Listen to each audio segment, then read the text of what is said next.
Alors, je suis super contente de vous accueillir à Seraing.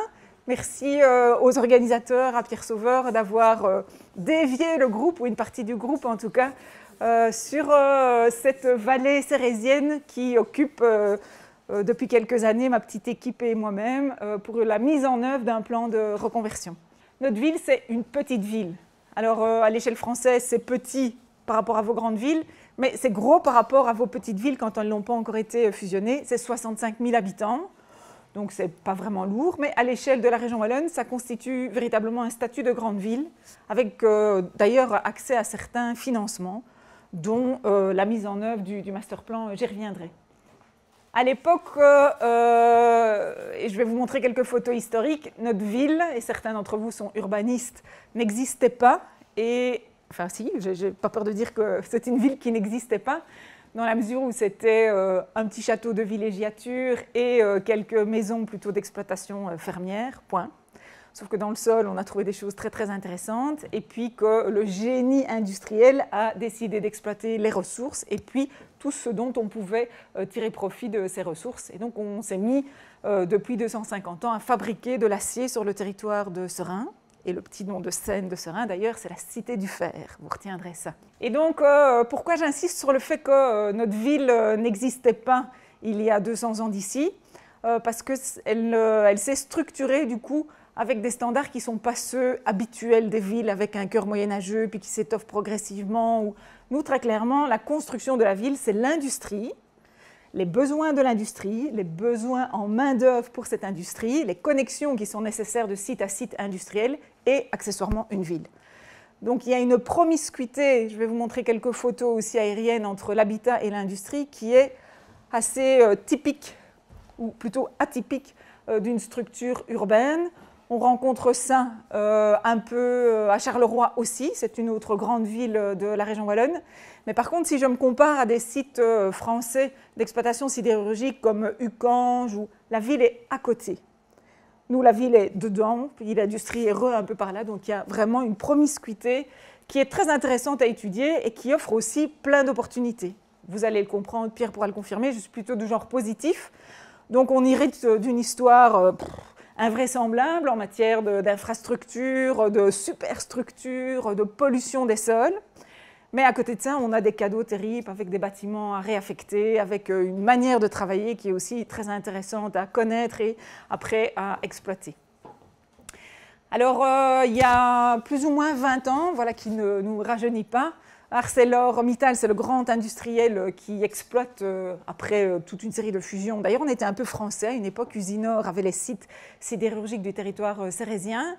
Donc après l'annonce en 2000 des fermetures potentielles du secteur sidérurgique, la ville a décidé de se doter d'un plan stratégique de requalification. Donc là, on entre dans quelle est l'impulsion politique à un moment donné, une page quasi stratégique pour une ville qui jusque-là, je l'ai dit, n'avait vécu que grâce ou sur ou avec le secteur sidérurgique et qui, d'un coup d'un seul, va se retrouver abandonné par son pourvoyeur de fonds, d'emplois et de structuration même de la ville. Et donc c'est à cette époque qu'on s'est inquiété de l'avenir des sites sidérurgiques en tant que tels, mais plus largement d'un paysage qui avait été façonné par cette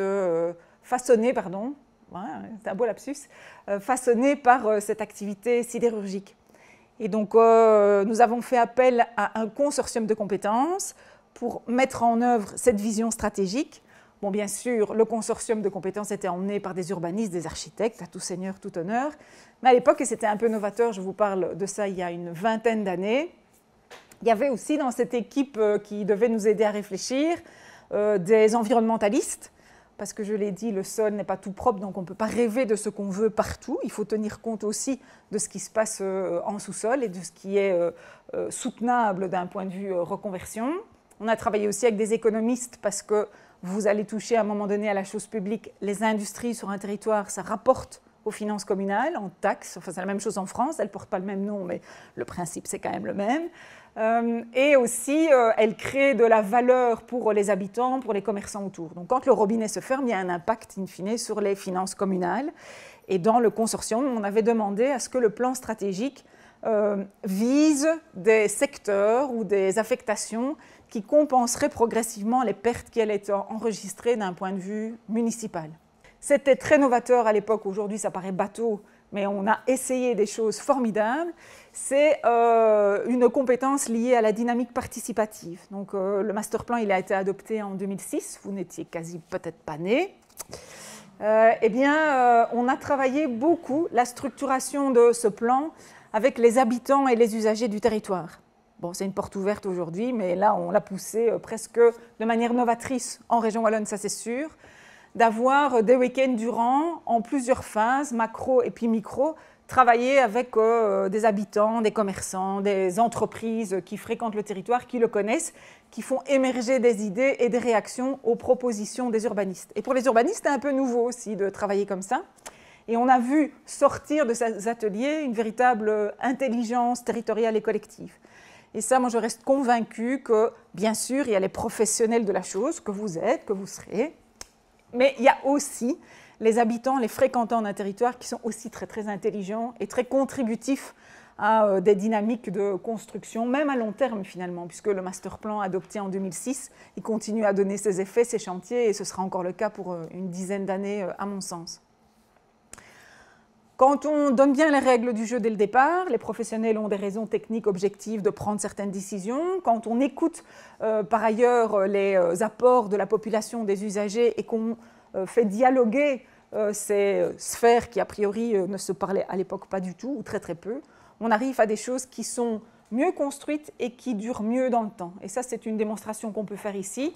Encore aujourd'hui, bon, vous n'allez pas faire le micro-trottoir, mais les gens savent plus ou moins ce qui se passe dans leur ville, où on va. On fait régulièrement, l'expression est un peu galvaudée maintenant, mais des piqûres de rappel pour resituer chaque fois un chantier de voirie, d'espace public, dans une dynamique plus large qu'est celle du master plan. Je vous montre un peu tout ça.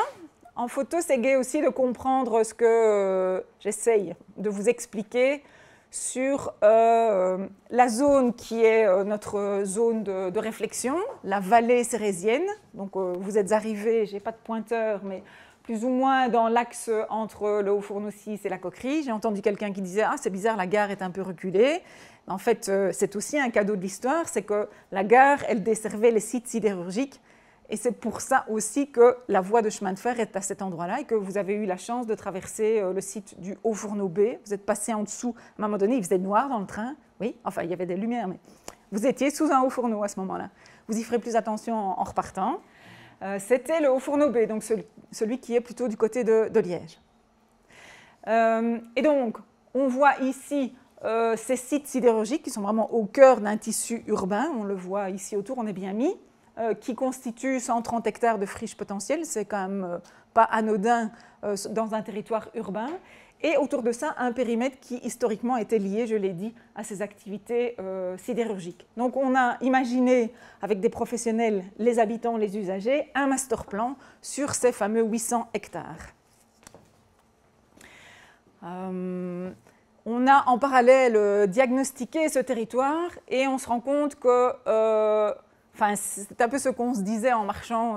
C'est une réalité qui est commune à beaucoup de villes post-industrielles, post-sidérurgiques, dans la mesure où le bâti est dégradé, les populations sont précarisées, le taux de chômage est élevé. Tout ça, en fait, ce sont des phénomènes en cascade, issus d'une période de prospérité et puis de progressif déclin, jusqu'à ce que les habitants un peu nantis-dotés quittent des territoires vieillissants et entament ce que vous connaissez en France aussi, le chemin de la périurbanisation, dans notre cas plus haut sur le territoire, parce qu'on a un territoire qui est fort contrasté, donc sur le haut c'est plutôt riche et particulièrement bien développé, les valeurs immobilières sont élevées, et à mesure qu'on descend, eh bien, en fait, le prix de l'immobilier descend aussi.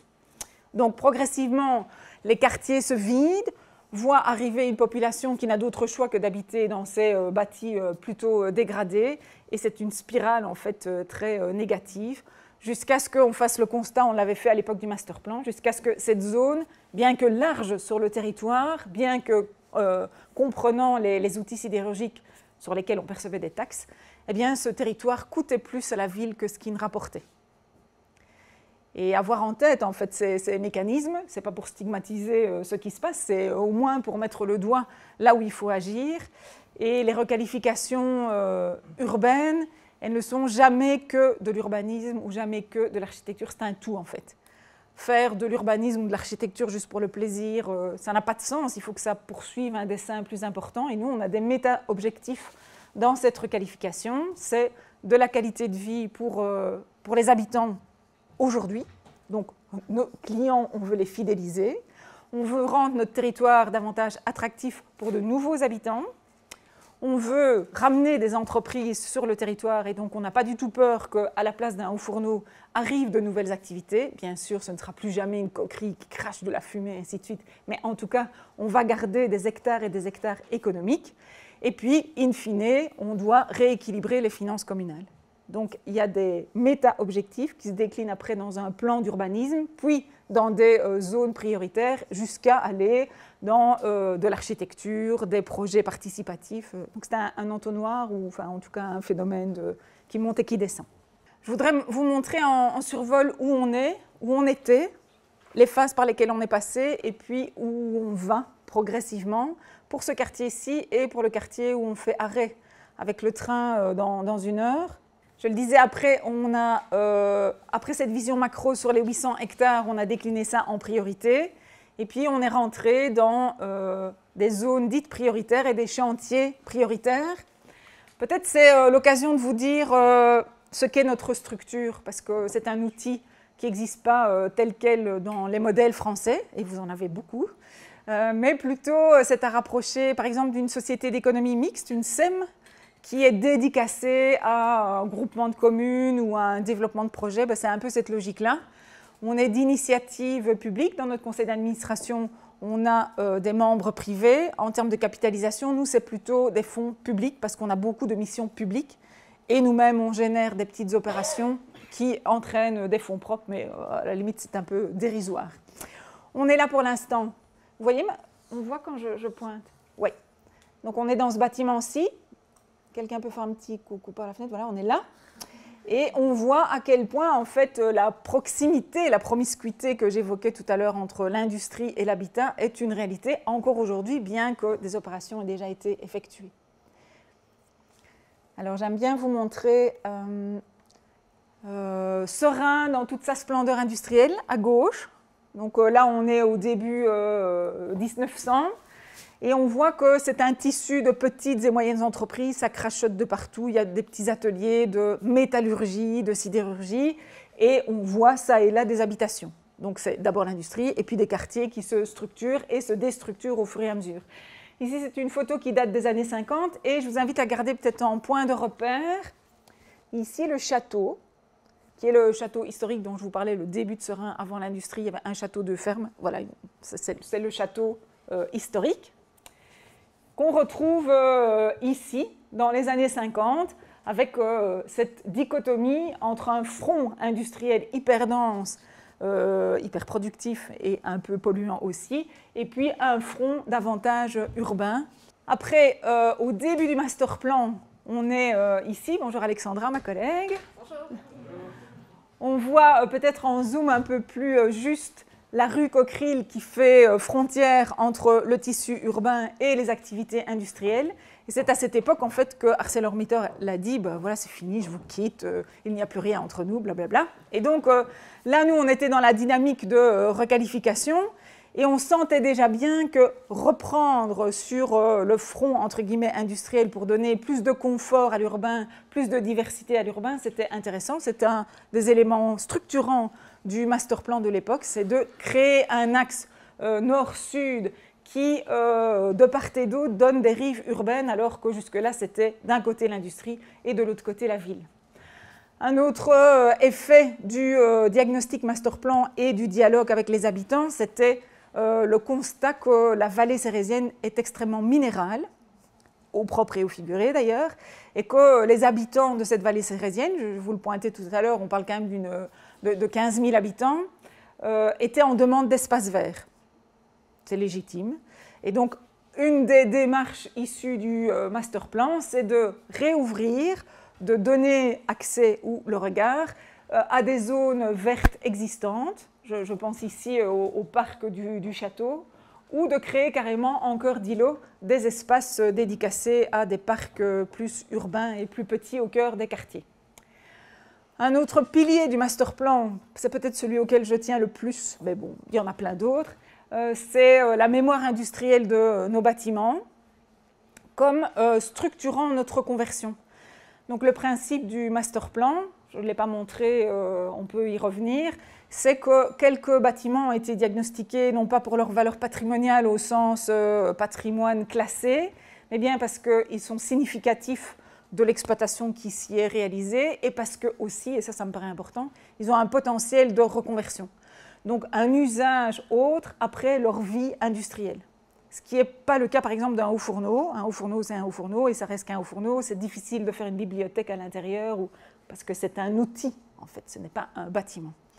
On peut faire débat pendant 107 ans sur gardera ou gardera pas le haut fourneau, mais en tout cas, la logique ici qui conduit notre qualification, c'est aussi de s'appuyer sur une mémoire industrielle et la captation de fonctions nouvelles dans ces bâtiments industriels. On avait un grand pâté industriel qu'on a racheté en partie. Je sais qu'en France, ça existe aussi. En fait, il y a des outils publics qui rachètent des fonciers et puis qui, après, les mettent en œuvre pour d'autres activités. Donc ici, on a eu besoin de certains halls pour faire de la place aux voiries, créer des sites propres bus, des pistes cyclables. C'était important de créer une nouvelle mobilité sur le territoire.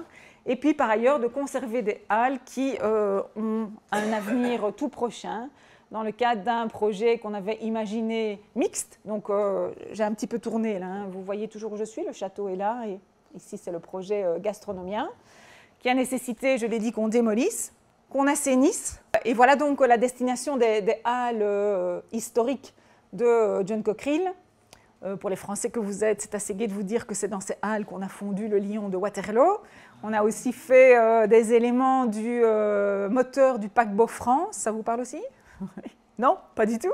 Voilà, c'est une autre génération. Enfin, voilà, c'était un gros bateau. C'est le premier paquebot après le Titanic. Ah, Titanic, on connaît. Hein, ben voilà. Et donc, ça veut dire qu'on faisait des trucs énormes industriels. Il y a de la ressource dans le sol et on en fait des matériaux. Après, on en a fait de l'ingénierie et on a produit beaucoup de mécanique sur le territoire. On a produit des rails de train, des locomotives, le pont de la rivière Kouai, enfin tout ça. Ça s'est fait à Serein. On est assez fiers. Hein. Bon, voilà. Et donc, ces halles, puisqu'elles ont fait tout ça, elles méritent qu'on continue en fait à les faire vivre. Et voilà donc le projet Gastronomia tel qu'on le souhaite le développer. Donc ça, c'est la phase d'assainissement qui était nécessaire. Je fais une petite parenthèse, on n'a pas le temps maintenant, mais peut-être quand on sera à l'OM, je vous parlerai de notre approche d'occupation éphémère temporaire pour très vite réouvrir des lieux, très vite donner de la vie, amener des gens qui n'y avaient jamais mis les pieds, mais faire revenir aussi ceux qui y travaillaient.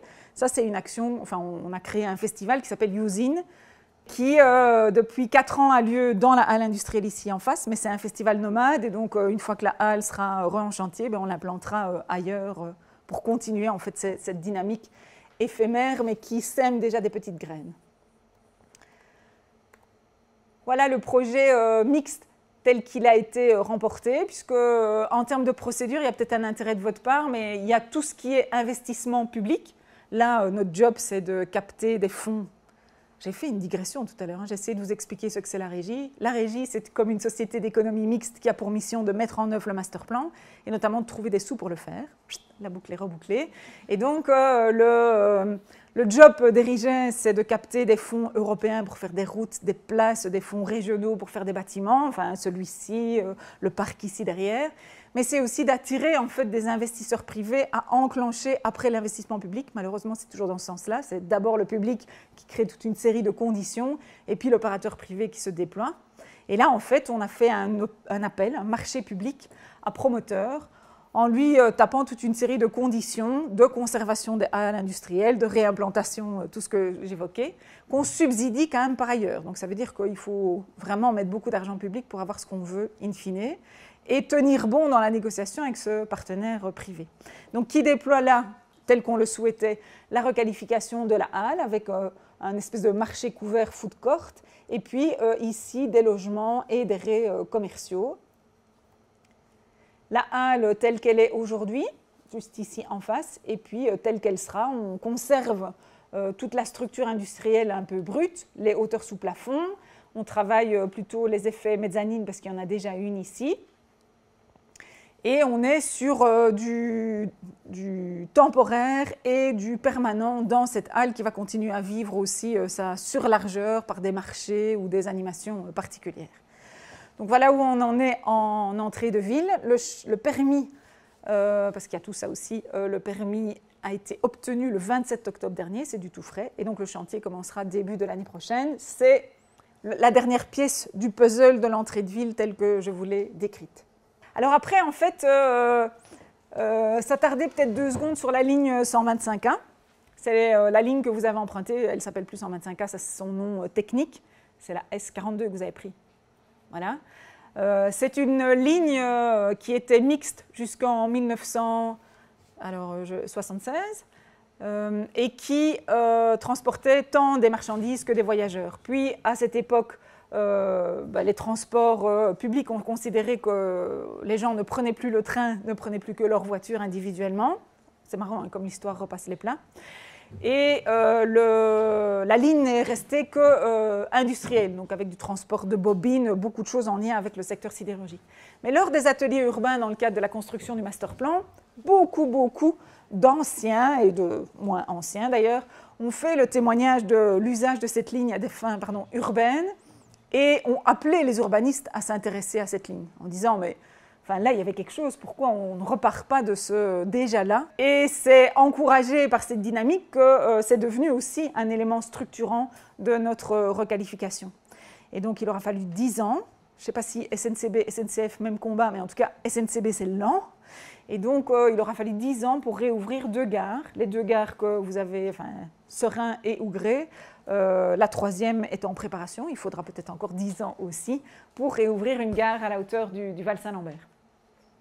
Bon, donc ça veut dire qu'on a des éléments structurants d'entrée de ville, de densification avec des fonctions qui créent des flux. On amène des fonctions publiques aussi, la cité administrative. Derrière, on espère que l'investissement privé suit, et c'est le cas. On a une grande entreprise, alors c'est marrant, enfin, comme je vous le raconte maintenant, elle s'appelle John Cockerill. Avant, elle ne s'appelait pas comme ça, mais elle a repris le nom de son père fondateur 200 ans plus tard. Soit. C'est une entreprise mondiale qui a 6 000 travailleurs de par le monde, qui a son siège social, fort heureusement, à Serein. Son patron est français d'ailleurs, il s'appelle Bernard Serein, sans rire, hein, mais c'est IN. Et donc, voyant en fait la dynamique dans laquelle la ville était, cet opérateur industriel a dit ben, « moi, j'ai besoin de requalifier aussi mes bureaux, je suis un peu éclaté partout sur le territoire liégeois.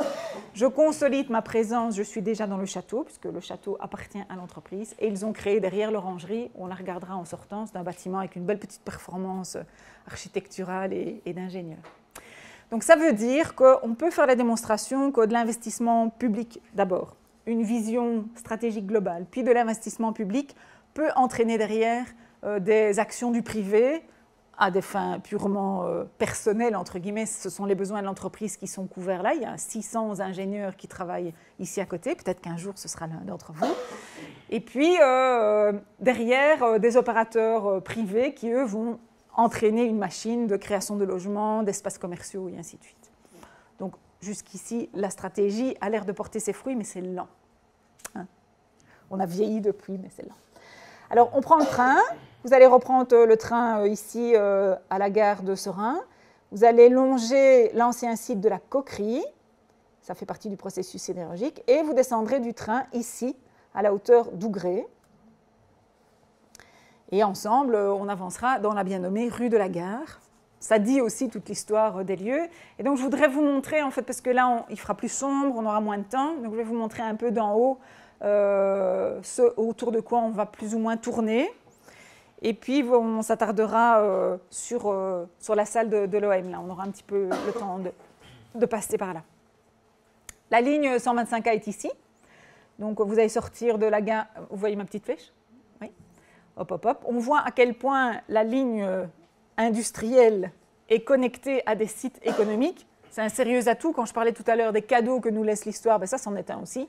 Un site économique qui est connecté d'un côté à la Meuse, de l'autre côté à la voie ferrée, il a des chances de reconversion. L'ennui, c'est qu'il est fort pollué, mais on va dire que ce n'est qu'un détail.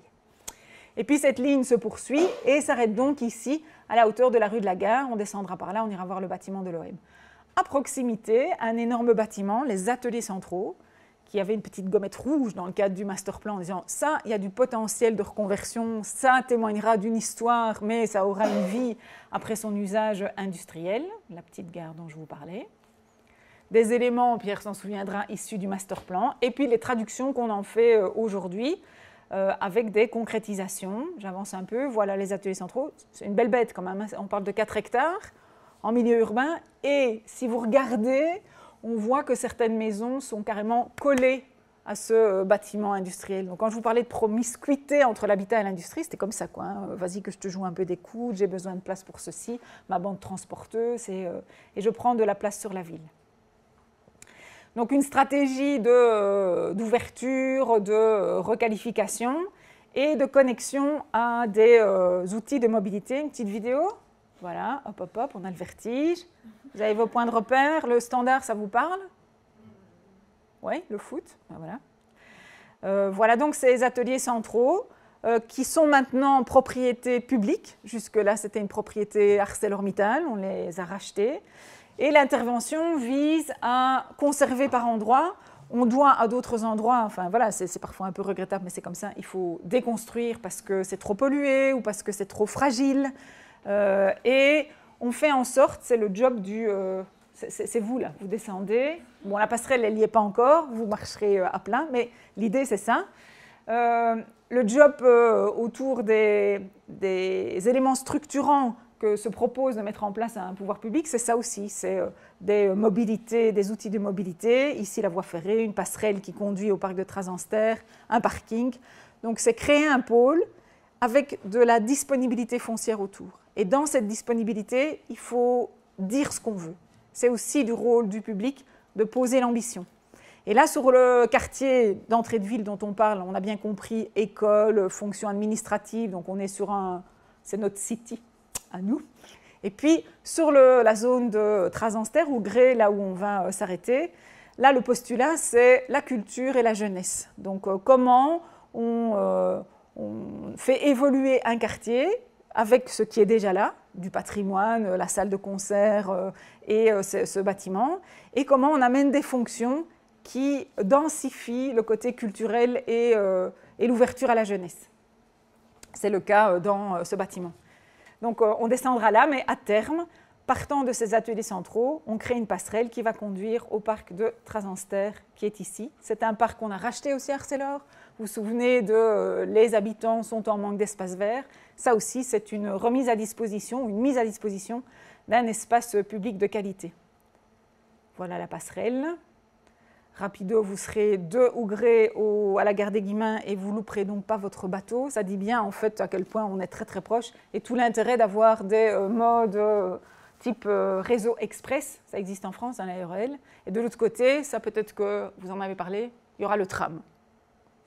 Alors, comment on fait pour ramener des jeunes? On a la chance d'être à proximité de hautes écoles et de l'université. Et dans ce parc de Trasanster, on a appelé un opérateur privé à venir développer avec nous du logement pour étudiants et jeunes adultes. Pour vous, quoi. Hein, du co-living, il y a plus ou moins 200 logements qui seront développés à cet endroit. Là, on est toujours dans un petit concours après un appel d'offres, mais on va se déterminer assez rapidement. La salle de l'OM, parce que vous allez la voir de loin et puis de l'intérieur, elle est donc dans ce périmètre, elle est connectée, je l'ai expliqué, à la voie ferrée, à la voie d'eau et à ce grand espace qui va accueillir des logements étudiants, une académie de musique, ici du stationnement et des activités plutôt de sport urbain. C'est une architecture des années 50 construite finalement dans les années 60, enfin au tout début, par l'architecte de Doyard. C'est aussi l'architecte qui a fait les bains de la Souvenir. Est-ce que vous irez au centre de Liège? Et il avait déjà construit ce bâtiment à l'époque pour le groupe industriel comme salle des fêtes. Et c'est une salle qu'on a rachetée, qu'on a rééquipée parce qu'en fait elle fonctionnait, c'est génial, hein, c'est l'histoire avant l'heure, elle fonctionnait en boucle de chauffage sur base des gaz de coquerie, donc c'était déjà en fait du chauffage urbain. Bon, une fois qu'Arcelor a coupé les robinets, le bâtiment, il était tout seul, livré à lui-même, et donc on l'a rééquipé. Mais par contre, il était super bien conçu et il devient pour nous, vous allez le visiter, on est dans les dernières phases de travaux, il devient pour nous une salle 1500 places debout pour musique amplifiée, électropop, où ça vient compléter l'offre régionale. Il y a de très grandes salles à Esch-sur-Alzette, il y a des très grandes salles à Anvers ou à Bruxelles. On est vraiment dans une petite niche, 1500, c'est pas rien, qui va permettre donc de développer des activités de concerts et d'événements. Nous ont rejoint dans cette démarche un opérateur public, la province de Liège, qui installe un studio d'enregistrement. Et donc, on commence à tricoter quelque chose qui prend de l'épaisseur autour de la culture, du son. Derrière, notre académie de musique va s'implanter dans un ancien bâtiment d'Arcelor qu'on a racheté aussi. Mais alors, on l'a eu dans cet état-là. C'est le même principe, c'est plus évident en fait qu'une salle culturelle redevienne une salle culturelle qu'un lieu industriel devient un lieu urbain. Mais c'est quand même le même principe parce qu'il y a énormément de mémoire collective qui est attachée à ce bâtiment. Beaucoup de gens y ont fêté des événements importants de leur vie, une pension, il y a des copines qui se souviennent avoir fait un petit spectacle de danse quand elles étaient dans les petites écoles maternelles, ce genre de choses. Donc ça aussi, on veut faire revivre parce que ça fait partie de notre histoire et on appuie la requalification sur des éléments structurants comme cela. Je voudrais quand même dire que ceci ne résume absolument pas Seraing. C'est impossible, c'est faire offense d'ailleurs de ne consacrer qu'une heure à Seraing. Mais dans le principe de requalification, on a parlé d'urbain, on a parlé de culture, on parlait aussi de sciences de haut niveau, puisque sur notre territoire, on a un ancien terril qui est reconverti, enfin Crassier, qui est reconverti en parc scientifique, qui est connecté à l'Université de Liège, et où on a des pépites mondiales en fait, qui se déploient. Donc ça veut dire que d'un secteur qui a fait notre ville et qui nous a monodirigés, notre reconversion doit ouvrir au maximum l'urbain, la vie, la qualité de vie dans le territoire et doit déployer des zones de requalification qui soient aussi variées et mixtes que possible. Voilà. La question, c'est un peu sur vos installations, parce qu'il y a eu plein de grandes reconversions industrielles. Oui. C'est des choses que vous avez orientées. Oui. Oui, on a eu cette chance aussi, avant de mettre en œuvre concrètement le master plan, on a visité beaucoup de sites similaires. En fait, je retiens quelques éléments phares. Ce qu'on a pu observer en Angleterre, c'est ne faites surtout pas ça. Rasez tout et repartir sur des fonds européens et reconstruire tout de neuf. Ils ont eu des reconversions sans doute plus rapides. Avec très vite de nouvelles entreprises et donc de l'emploi. Donc d'un point de vue économique, c'est sans doute très efficace. Mais quand on est là, on ne comprend plus ces villes, en fait. Elles ne sont plus rattachées à rien. On sent comme un vide. Et quelque part, un décalage entre le bâti habité et les développements économiques. Nous, on voudrait réconcilier, en fait, et faire évoluer progressivement en capitalisant sur ce qu'il y avait et en ouvrant effectivement de nouvelles zones et de nouvelles activités. Donc ça, c'est plutôt le contre-exemple. Bon, on n'a pas peur de se comparer à des tout grands, mais Nantes, ça a été quand même une belle référence sur la préservation des halles industrielles et partir d'expériences culturelles pour remobiliser un territoire. Il faut bien que je cite un petit exemple français quand même.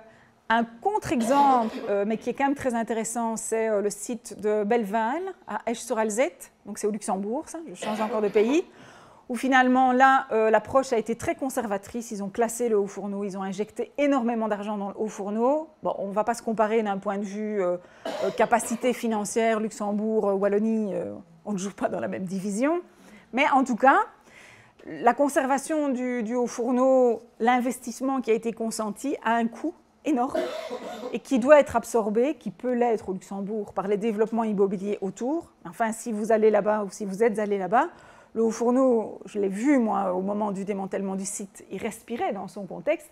Là, on l'a bien resserré avec des mètres carrés de foncier déployés tout autour. Donc voilà, c'est un choix. Et alors après, ça on vous en a sans doute parlé, des approches beaucoup plus paysagères comme toute la vallée de la Roure où on conserve, on laisse la nature reprendre ses droits, c'est aussi une dynamique très, très intéressante.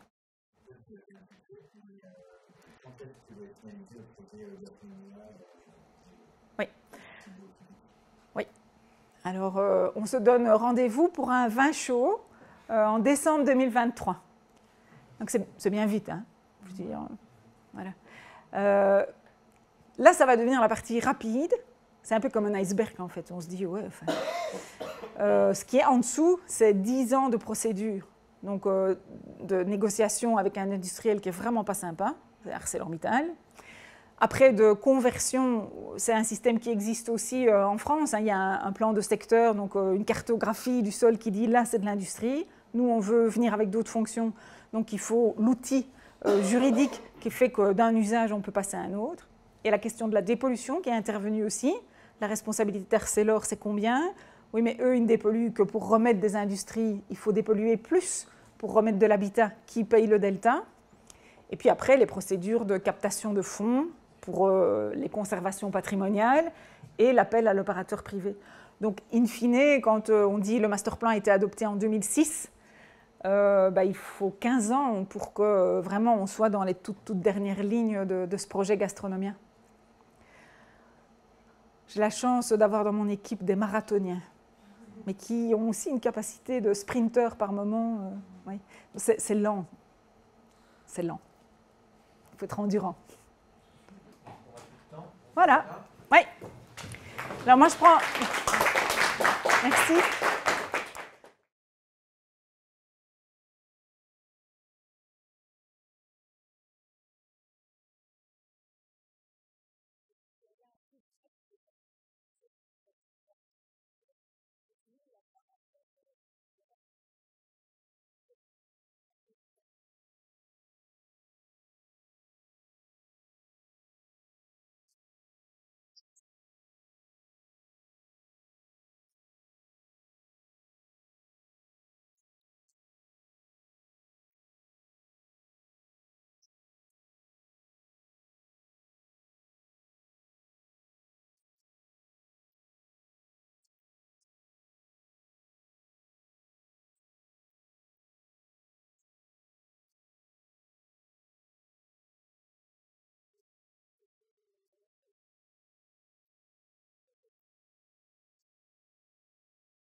Ici, le principe, c'est que c'est une propriété qui appartient à la ville de Seraing, qui a capté des fonds, les siens et d'autres, des partenaires publics, pour remettre le bâtiment à niveau. Et après, le principe, c'est qu'on a considéré que ce n'était pas du tout notre métier d'exploiter une salle de concert, 1500 places. Enfin, ce n'est pas le job d'une entité publique, en tout cas pour la programmation qu'on imaginait. Et on a donc lancé un appel à concession. Je ne sais pas si le modèle existe en France, Et donc ici, pour 20 ans, il y a un concessionnaire qui va exploiter cette salle, qui a toute une série d'impératifs. Il a une redevance à payer à la ville. Il vient avec des équipements complémentaires, puisque nous, on fait un gros œuvre équipé, mais très équipé, merci Manu. Et il va donc exploiter cette salle à des fins de concerts et d'événements pour les 20 prochaines années. Et pour info, c'est un exploitant d'un grand festival liégeois qui s'appelle Les Ardentes. Oui, vous en avez entendu parler? Eh bien voilà. Et donc ça devient le point sédentaire de ce festival, avec une jauge qui est parfaite à leurs yeux, les 1500 places debout, qui complètent une salle qu'ils ont déjà au centre-ville, le Réflecteur, de 600.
En fait, donc il y avait aussi une partie acoustique à mi-hauteur, les briques de verre ont été remplacées, il y avait cet éclairage à direct, cette boîte horizontale, il y avait aussi des rappels comme ceci en L en voiture, une boîte aussi qui rappelait cet éclairage à direct. Tout ça pour une fois on s'est allumé certaines parties. Les voiles qui sont là-bas, c'est des voiles acoustiques autorisées, donc on peut entièrement fermer la salle, ça fait vraiment une black box. C'est des activités de la semaine. Et voilà. Le reste, c'est trop beau. On a compris. Voilà. Je vous invite tous à monter sur scène. C'est quand même, Ah, mais c'est là qu'on va prendre la photo. Hein? Oui. Allez, fois, hein. tous en scène.